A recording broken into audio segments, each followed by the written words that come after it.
내가 너로 큰 민족을 이루고 내게 복을 주어 내 이름을 장대하게 하리니 너는 복이 될지라. 아멘. 우리 다시 한번. 내가 너로 큰 민족을 이루고 내게 복을 주어 내 이름을 장대하게 하리니 너는 복이 될지라. 아멘. 제가 처음에 이렇게 한번 노래를 팍 불렀더니 2부 때 깜짝 놀란 분이 있다 그래가지고 예고를 먼저 하니까 놀라지 마세요.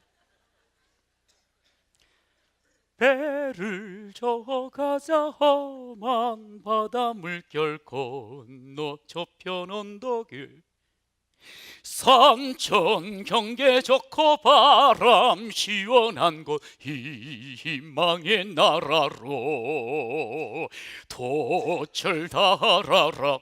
이까지만. 그런데 2부 때는 너무 세게 그냥 처음에 했더니 깜짝 놀랬다고 그래가지고 아유 제가 또 그래서 여러분들 놀래면 또 큰일 나지 않겠습니까? 그런데 도철을 달아라 부는 바람 맞아 물결 넘어 앞서 나가자. 이제 이게 앞서 나가는데 그냥 바람이 막 불어. 그런데 돛을 탁 올린 가운데서 그 바람을 맞으니까 막 같이 나가는, 그러면서 희망의 나라로 희망의 나라로. 그래서 제가 2018년도 역시 바람이 많이 불 거예요. 뭐 여기저기 전문가들이 전망하기로는 이 새해도 역시 결코 쉽지 않은 한 해가 될 거라고 이야기들을 합니다. 기죽을 필요 없습니다. 바람 불어도 우리는 결국 희망을 향하여서 나아가는 하나님의 사람인 줄로 믿습니다. 네. 그래서 금년에는 저희가 이런 힘든 그런 시대인 건 알지만 정말 하나님 앞에 더 축복의 삶을 살고자 하는 마음 가지고 프라미스 2018 시작. 프라미스 2018 프라미스 2018 할렐루야. 다시 한번 프라미스. 이 프라미스라는 단어는 다 알다시피 언약, 약속이라는 의미가 있습니다. 약속. 그 약속은 여기도 그림을 그려놨어요. 우리 디자이너가 손가락을 걸었어. 그래가지고 둘이서 하나가 되었어. 이 약속이라는 이 히브리 단어는 베리트라는 단어예요. 근데 이 단어의 원 의미가 뭐냐면 둘을 묶는 거예요. 서로 묶다. 그래서 두 약속의 당사자가 묶여서 하나가 돼버리는 거예요. 그래서 서로 묶여가지고 뭐 꼼짝달싹 못하는 게 아니고 하나가 된다는 그런 의미가 있어요. 하나님께서 우리에게 약속을 주시며 약속의 당사자로 오신 거예요. 그럼 우리도 약속의 당사자가 되었어요. 그래서 하나님과 우리가 어떻게 됐다고요? 서로 묶여서 하나가 되었습니다. 할렐루야. 이건 어마어마한 축복이고요, 어마어마한 희망입니다. 소망입니다. 이 하나님이 우리와 함께 하신 거예요, 약속을 통해서. 그래서 우리가 하나님과 하나가 되어지면 내 능력으로 사는 삶이 아니라 누구의 능력으로 살게 된다고요? 하나님의 능력으로 살게 될 줄로 믿습니다. 여러분, 그래서 저는 2018년을 기대를 해요. 우리가 약속에 반응을 하는 거야. 그러니까 하나님이 약속을 우리에게 주시면서 약속을 딱 걸었잖아요. 근데 그 약속, 에이 뭐 약속은 약속이지 뭐, 좋은 건 좋네, 그러나 나는 몰라, 이런 게 아니고 그러냐고, 하나님 감사하다고, 하나님 이 약속은 하나님과 함께 이루게 될 줄로 믿습니다. 하나님 날 도우시고 함께하여 주시옵소서. 하나님께 쫙 맡기면서 나아가는 우리 2018년 한 해가 어떻게 되겠습니까?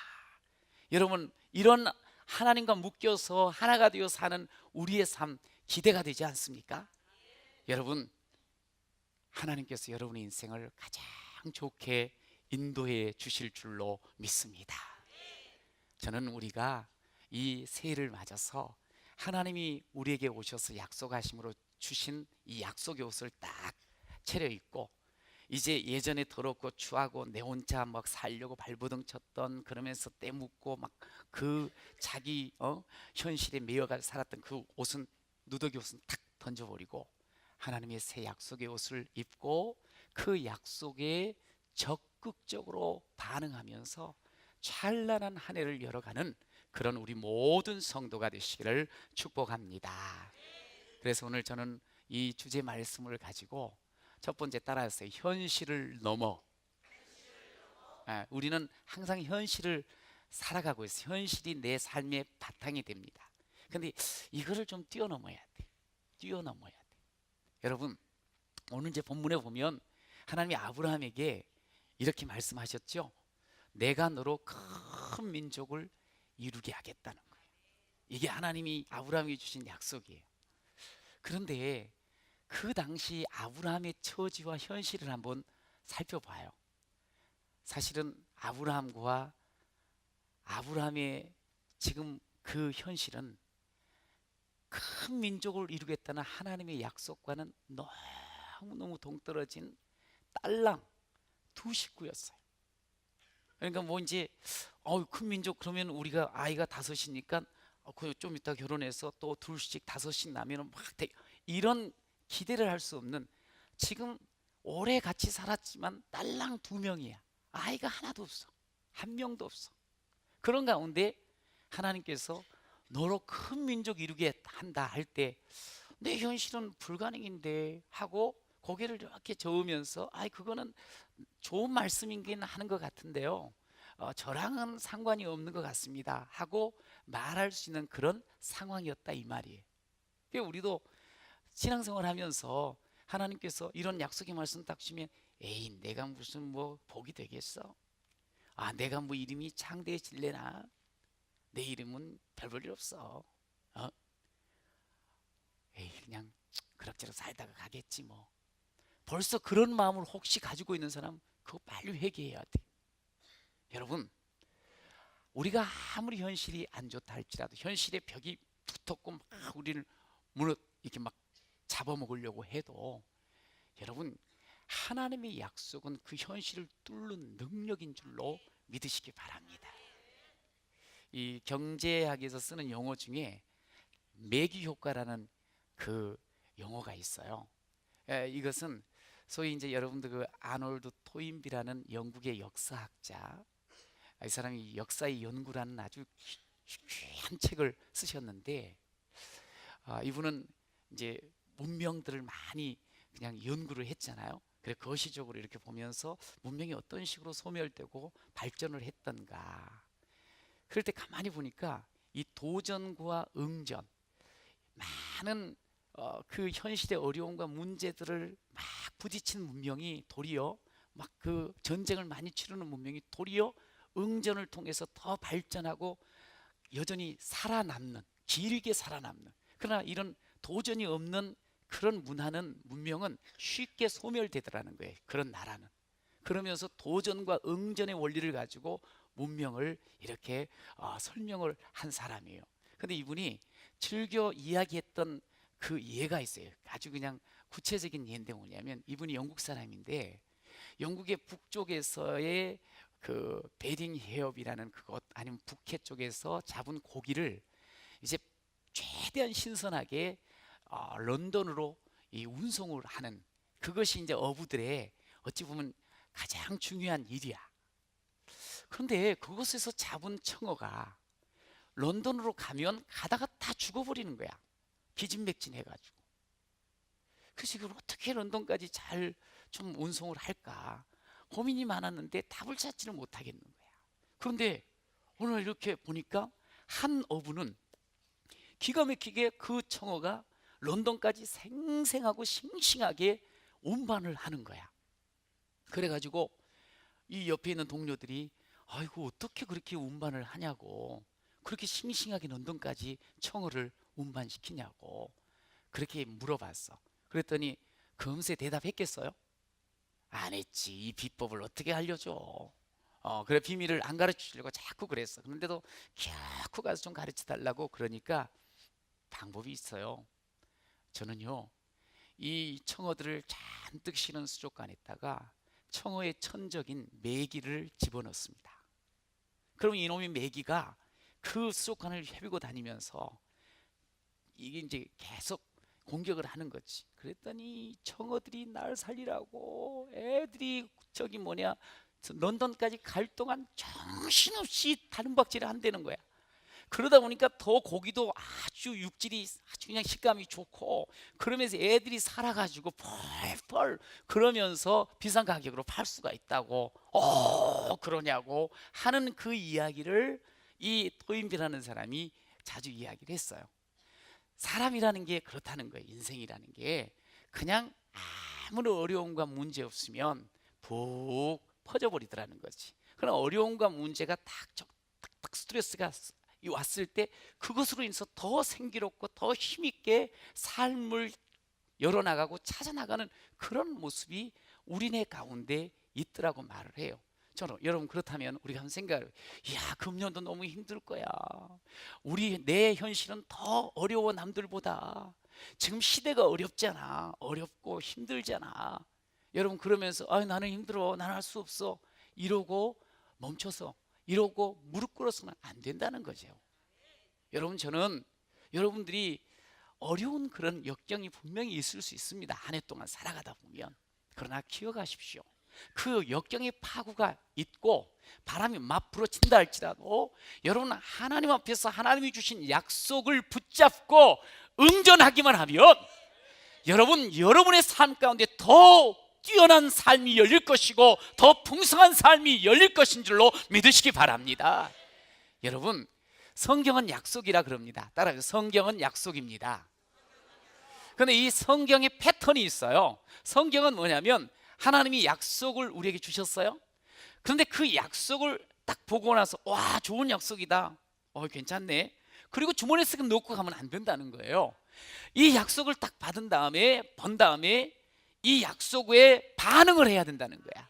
성경의 패턴은 정말 하나님 앞에서 쓰임받고 하나님께 축복받았던 많은 하나님의 사람들의 특징은 뭐냐면 성경을 통해서 보니 약속을 받았어요. 하나님 앞에 그 약속에 반응을 제대로 하면서 하나님께서 정말 귀에 쓰시는 인물들로 서간 줄로 믿습니다. 그래서 우리 하나님께서 이야, 너는 참 내 마음에 합한 자로구나, 와, 너 정말 나의 보시다, 그러면서 우리 하나님께서 칭찬을 하시며 그를 귀하게 쓰시는 면들을 성경을 통해서 보게 돼요. 그러니까 성경에 약속의 말씀이 딱 주어질 때 그 약속의 말씀을 발견했어요, 받았어요.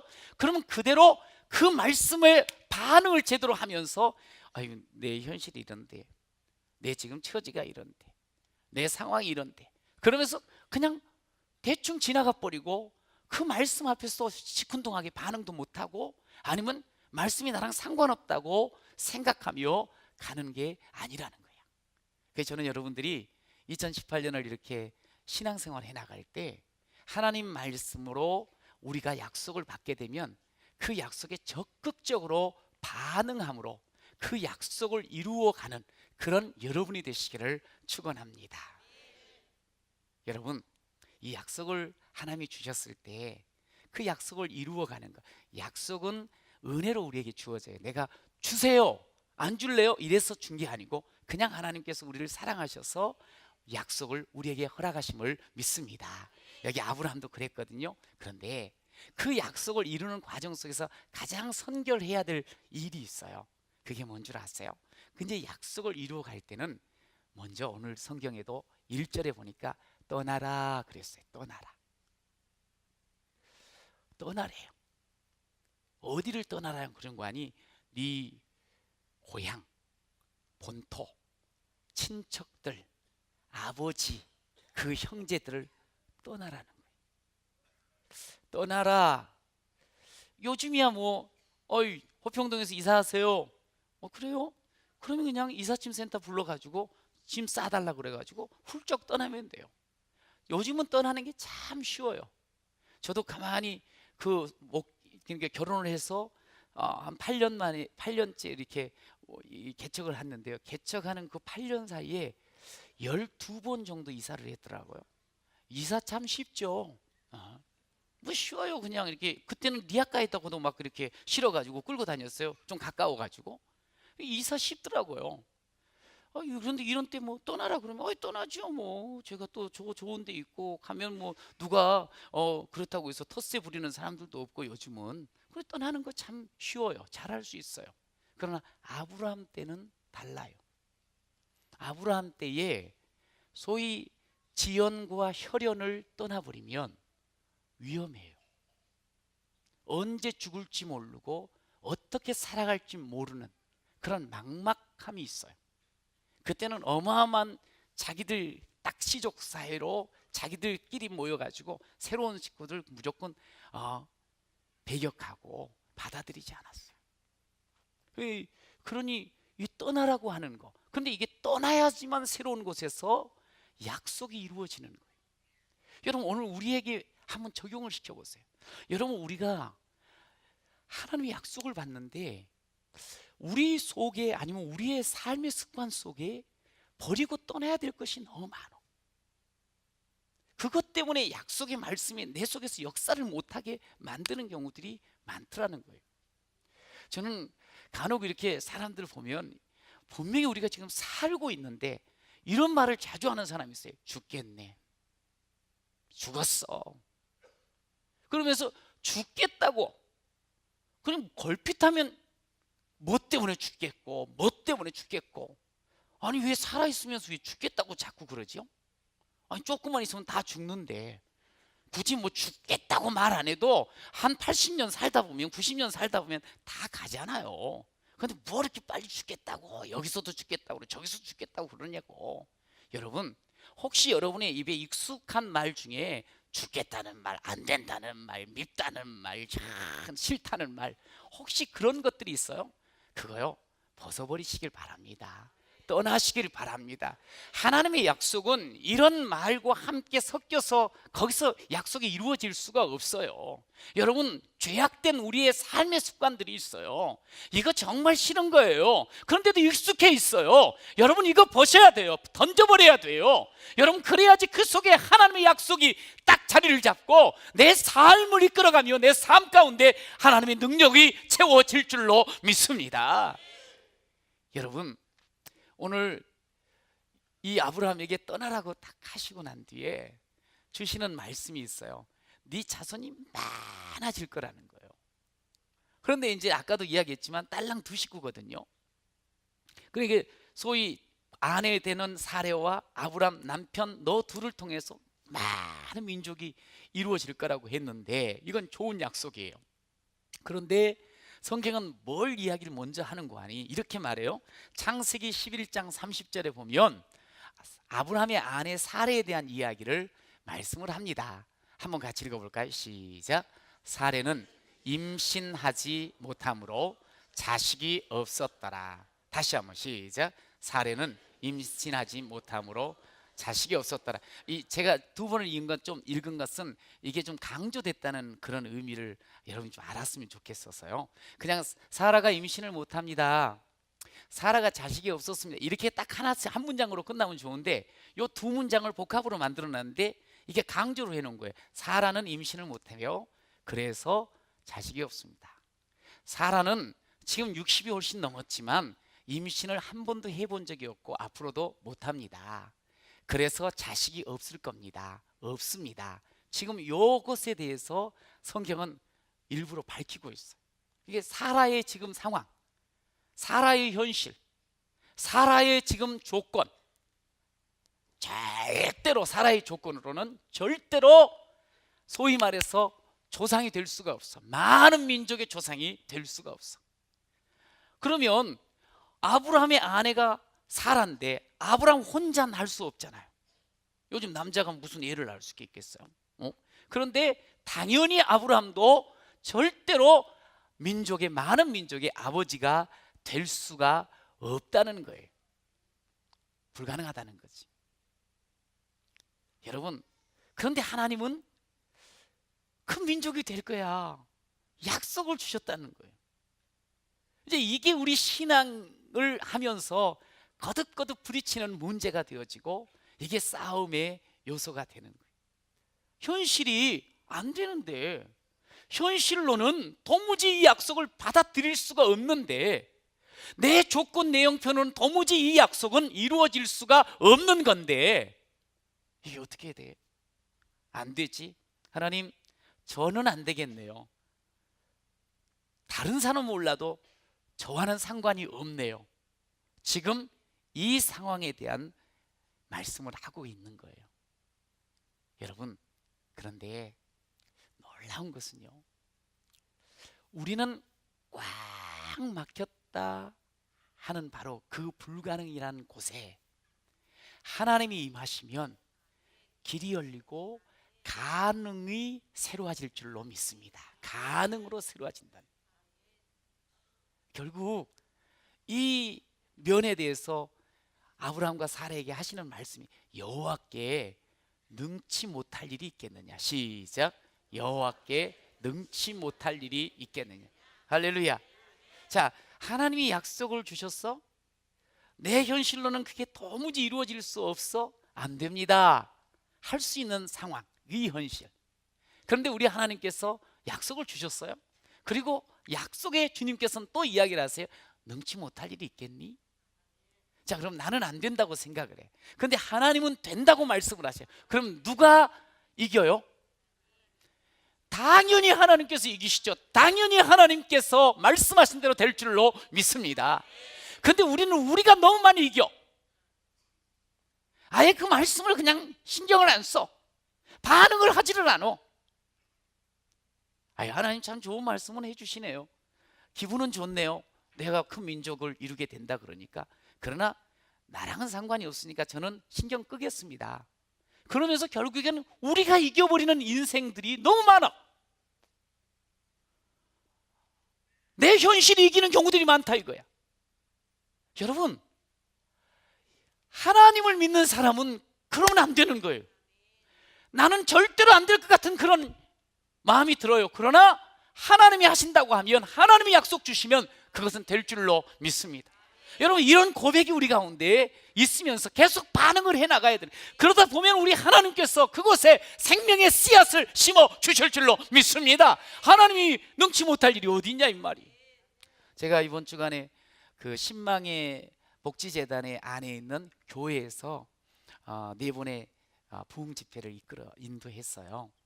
야, 그런데 그 예배당이 꽉 차게 우리 그곳에서 사는 그런 분들과 또 그 복지사들 돕는 분들 해서 400명이 넘게 딱 계시는 거예요. 너무너무 뜨겁게 이렇게 예배를 드리는 모습에서 제가 참 감동을 많이 받았어요. 그러면서 동시에 목사님하고 이렇게 잠깐 교제를 하는데, 목사님은 항상 이제 멀찍이 보고 우리 교회에서 밥집 할 때만 가끔씩 인사를 하고 하여간 그냥 멀리 바라보는 사이였거든요. 그리고 신망에 대한 이야기 여기저기 좀 단편적으로 들었던 이야기 정도밖에 없었는데, 그 당사자와 함께 이틀 동안 밥을 4끼를 같이 먹으면서 이야기를 하게 되었어요. 그런데요, 제가 깜짝 놀랐어요. 이 우리 김양호 목사님은 어릴 적 보니까 2살 때 소아마비가 소위 이제 앓게 됐어요. 소아마비를. 그래가지고 그때 당시는 집이 나름대로 괜찮게 살았는데 전부 다 위에 누님이고 아들 딱 하나인데 이 병에 걸리니까 어머니 아버지가 완전히 올인을 하면서 온 집안 살림들을 전부 처리하면서 아들을 고치기 위해서 백방으로 노력을 했더라고요. 그런데도 고쳐지지 않았어요. 그러니 그 속에서 서로 얼마나 그 상처들이 많았겠어요. 하여간 그렇게 해서 자랐어요. 이게 참 삶이 우여곡절이 있는 거죠. 그런데 그가 하나님을 만나게 되더라고요. 하나님을 만났는데 하나님 마음속에 당신이 이제 장애가 있다 보니까 장애인에 대한 특별한 마음을 갖게 하신 거예요. 그래가지고 본인도 힘들지만 장애우들을 서로 돕는 그런 일들을 시작을 하게 됐어요. 그런데요, 이제 우리 그 갈매동에서 120명 정도와 함께 하면서 500평 정도의 비닐하우스 형태의 그런 시설을 같이 이렇게 했었대요. 그런데 어느 날 그런 일이 있을 수 없는데 옆에서 집에서 불이 나면서 옆으로 옮겨와 가지고 완전히 그 500평이 다 전소가 돼버린 거예요. 그래서 다행히 다친 사람은 없고, 그래서 이제 완전 절망이야, 절망. 어떻게 더 이상, 지금까지도 근근히 왔는데 이걸 뭔 수로 새로운 길을 열어갈 건가. 그러면서 너무너무 절망스럽고 깜깜하여 아무것도 보이지 않는 상황을 맞게 된 거예요, 현실로. 근데 신기하죠. 기도를 하는 가운데 이제 하나 목사님이니까 기도를 하는 가운데 하나님 마음의 평안을 주시더라는 거예요. 여러분, 아무리 지금 죽을 지경인데도 기도할 때 하나님 마음의 평안을 주시면 어떻죠? 아무도 경험 안 해봤어요? 마음의 평안을 주면 이건 해결되는 줄로 믿습니다. 이건 서로 더 좋은 길이 열릴 줄로 믿습니다. 이건 원칙이에요. 기도를 막 죽을 지경이 막 큰일 날 것 같은데 하나님 앞에 나와서 다른 사람 막 쫓아다니지 않고 기도를 했더니 우리 하나님께서 마음에 평안을 주셔. 신기하다. 어떻게 이렇게 안정이 됐지? 그 정도로 어떤 평안이 딱 찾아오면 그때는 그냥 감사합니다 하면 돼요. 할렐루야. 이건 반드시 더 좋은 일들이 있을 줄로 믿습니다. 여러분, 그래가지고 하여간에 그 모든 조사들하고 이렇게 쭉쭉 지나는데 마음이 참 평안하더래요. 그런데 결국엔 결과가 어떻게 됐는 거 아니? 구리에서 지금에 있는 그 수동으로 자리를 옮겨가면서 12,000평이 주어지고 거기에 지금 그 많은 시설들이 지어까지 줘가면서 새롭게 길이 열려버린 거예요. 할렐루야. 자기도 믿겨지지가 않을 정도로 이게 어떻게 이런 일이 생기는가 하는 일을 하나님께서 해주셨다고 간증을 하시더라고요. 모든 상황 속에서 주를 찬양할지라. 사실 우리가 많은 상황들을 맞이할 때 주를 정말 찬양하고 주님만 의지하면 하나님이 한 번 그를 들어서 그 귀한 일들을 감당하라고 약속을 주신 하나님은 하나님이 살아계시잖아요. 우리는 절망이라고 그냥 발을 동동 굴어도 하나님께서는 그곳에서 새 희망을 쌓고 또 하나님께서 열어가시는 줄로 믿습니다. 그러면서 완전히 새로운 또 힘을 얻어서 나가고 지금도 그냥 이 세계복지재단과 함께 300명이 넘는 그런 직원들과 함께 섬길 수 있어서 가만히 생각해 보면 이게 기적이다고 말씀을 하시더라고요. 근데 사람이 어떻게 그 일을 할 수 있겠어요? 개인이, 연약한 사람이. 그런데 하나님께 맡기고 한 걸음 한 걸음 나아가는데 세월이 지나면서 37년이 지나니까 기적 같은 일을 하나님께서 행하셨노라고 간증을 하는 것을 들으면서 제가 참 감동을 받았어요. 여러분, 하나님은요, 그분에게도 살아계시고 우리에게도 살아계심을 믿습니다. 하나님은 저에게도 살아계시고 우리 사랑하는 귀한 성도님들과도 살아계신 줄로 믿습니다. 그분이 여러분에게 예배를 통해서 성경을 통해서 약속을 주시는 것은 반드시 이루실 줄로 믿으시기 바랍니다. 여러분, 내가 내 모습을 다시 살피면서 떠날 부분, 버릴 것 부분 있다면 그거 버리고 떠나기만 하면 우리 주님께서 약속하신 대로 반드시 이루시는 분으로 믿습니다. 여러분, 땅이 나그네가 땅을 어떻게 차지할까? 땅을 차지하게 돼요. 여러분, 나 같은 사람, 없는 사람이 어떻게 남에게 뭔가를 주는 축복의 통로가 될 수 있을까? 하나님께서는 이 아브라함에게 그 축복의 통로로 하나님께서 거부 삼아서 그렇게 사용하여 주신 줄로 믿습니다. 여러분, 우리가 하나님 앞에 믿음의 자녀, 약속의 자녀로 부름받은 사람이에요. 그런데 그 약속이 오늘 현실과 동떨어진 것 같은, 그런데도 하나님이 우리에게 주신 약속을 우리가 받게 돼요. 그럴 때 여러분, 그 약속받은 사람은 어때야 되는 줄 아세요? 여러분, 내 현실이 있어요. 내 이성이 있어요. 내 계산이 있어요. 나라는 그런 삶의 조건이 있어요. 그런데 그것을 십자가에 못 박아야지, 그래야지 하나님이 역사하신다고 여러분 믿으시길 바랍니다. 내 계획이 있다니까, 내 계산이 있다니까, 이거 계산이 딱 나오는데 십자가에 못 박으시는 거야. 내 이성적인 판단이 있어, 십자가에 못 박는 거야. 내 조건이 있어, 십자가에 못 박는 거야. 내 현실까지 십자가에 못 박는 거야. 십자가 아래 내려놓는 거야. 우리 하나님의 권능으로 우리의 모든 삶을 새롭게 이끌어 가실 줄로 믿습니다. 여러분, 아브라함 보세요. 나중에 히브리서 11장 6장 15절에 뭐라 그런지 아세요? 그가 이렇게 말하고 있어요. 그가 이같이 오래 참아 어떻다고요? 약속을 받았느니라. 할렐루야. 약속이 이루어졌느니라. 할렐루야. 오랜 세월을 지나면서 자신의 이성과 자신의 현실과 자신의 조건들이 얼마나 많이 떠올랐겠어요. 그런데 계속 하나님께 맡겨버린 거예요. 하나님께 맡긴 거예요. 그러면서 가는 거죠. 그 약속 붙잡고 가는 거죠. 시간은 걸렸어요. 참는 시간들이 있었어요. 그러나 기억하십시오. 반드시 약속은 이루어지는 줄로 믿습니다. 하나님의 약속은 이루어집니다. 할렐루야. 하나님께서 약속하신 것은 받았느니라. 이 받았다는 말은 그 약속대로 다 받았다는 게 이루어졌다는 거예요. 여러분, 저는 꿈이 있습니다. 여러분들이 금년 한 해를 이렇게 지나시면서 어렵고 힘든 상황이 있을지라도, 제가 이번 새벽 기도 때 함께 나눴던 말씀 중에 뭐냐면 100배의 결실함이, 그 해에 100배의 결실함이 있다고 함께 말씀을 나눴거든요.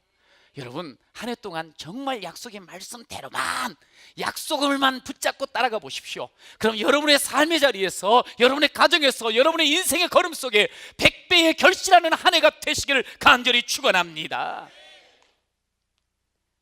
여러분, 그러면서 따라해 보십시오. 이 프라미스 2018은 복이 돼요. 시작.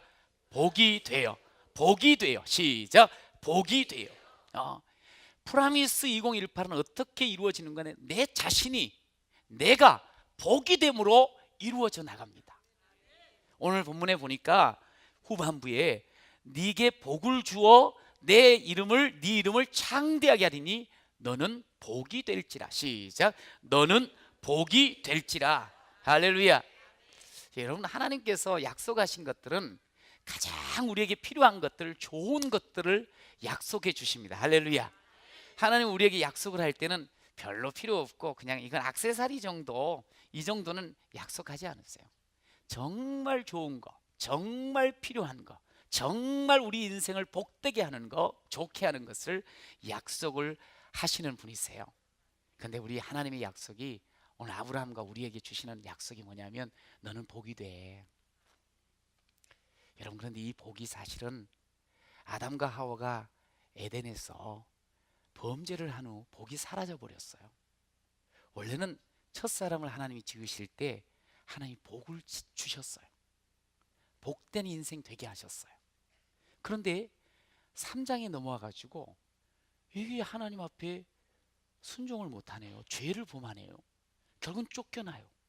그러면서 삶을 살아가는데 너무 고통스럽고 힘들게 어렵게 사는 존재로 전락을 해버려요.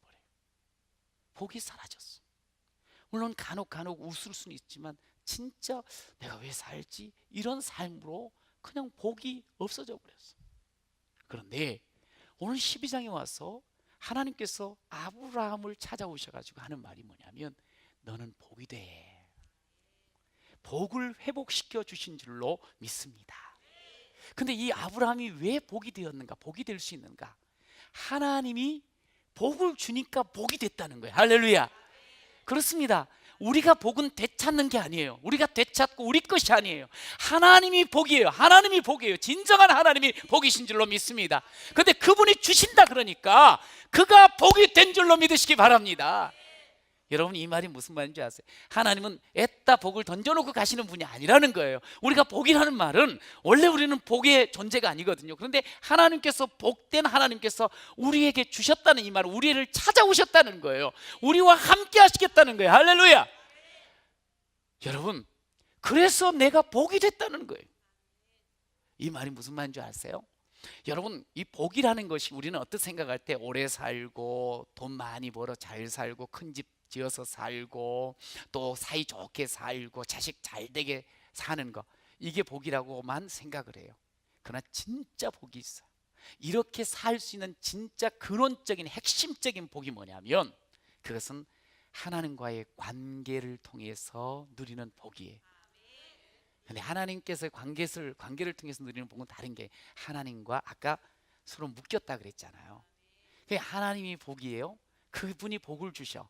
근데 나는 원래는 복하고 상관없는 사람인데 하나님 복을 딱 주시면서 함께 하셨어. 하나님과 묶인 거예요. 이게 약속받은 우리들인 줄로 믿습니다. 그럼 우리가 하나님과 하나가 되는 이것이 진짜 복임을 믿습니다. 여러분, 저나 여러분이나 하나님과 함께하는 사람임을 믿으시기 바랍니다. 여러분, 영접하는 자 곧 그 이름을 믿는 자, 하나님을 이 영접한 사람이, 예수를 영접한 사람이 믿는 사람이고, 믿는 사람이 곧 그분과 함께하는 사람이거든요. 여러분, 그러면 그는 이미 복덩이가 된 줄로 믿습니다. 여러분, 우리 하나님께서 우리의 진짜 복을 어떻게 말씀하시니, 이 하나님이 우리에게 오신다는 거예요. 오신다는 거. 임마누엘, 하나님이 우리와 함께 계신다. 이 말씀, 임마누엘 하나님이 되시겠다는 거예요. 그런데 요한복음 1장 14절에 보니 이렇게 말씀합니다. 말씀이 육신이 되어 우리 가운데 오셨다, 거하신다. 그래서 우리가 그의 영광을 보니 독생자의, 아버지의 독생자의 영광이다. 예수를 보면서 지금 말씀하는 거예요.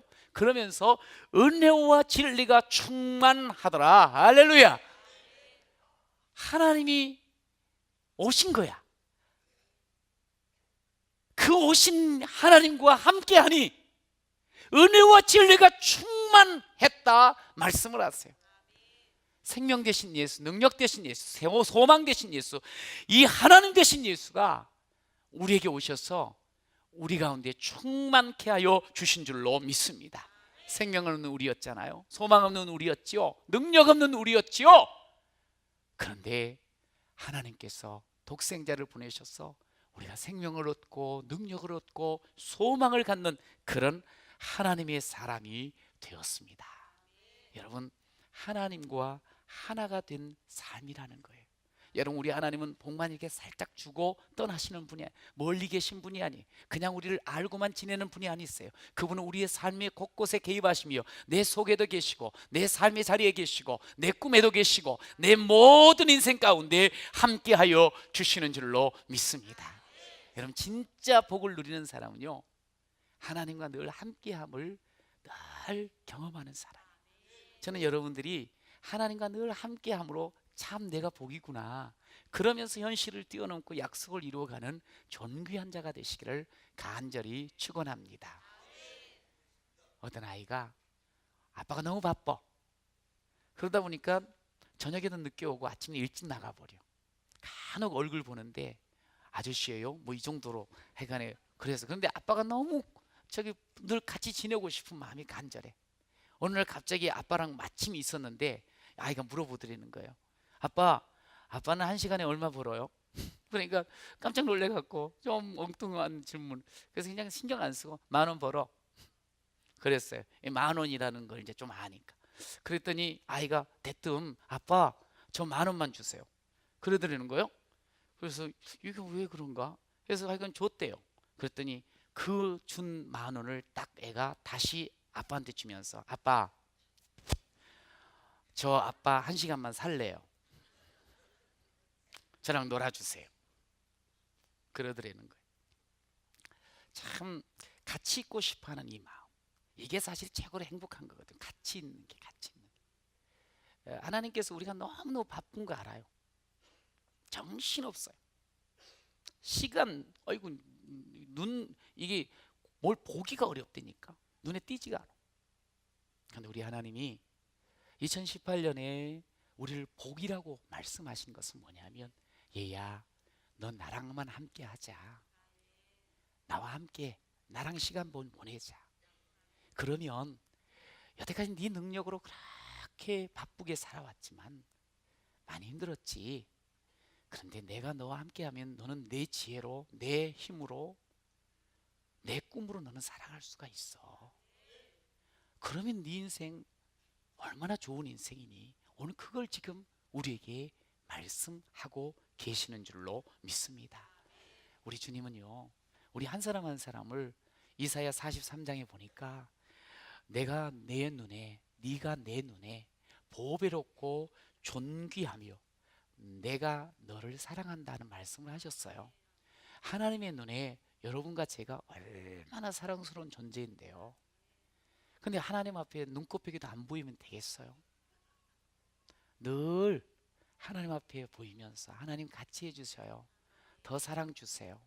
하나님이 주시는 말씀 제가요 그 약속 이루어질 줄로 믿어요.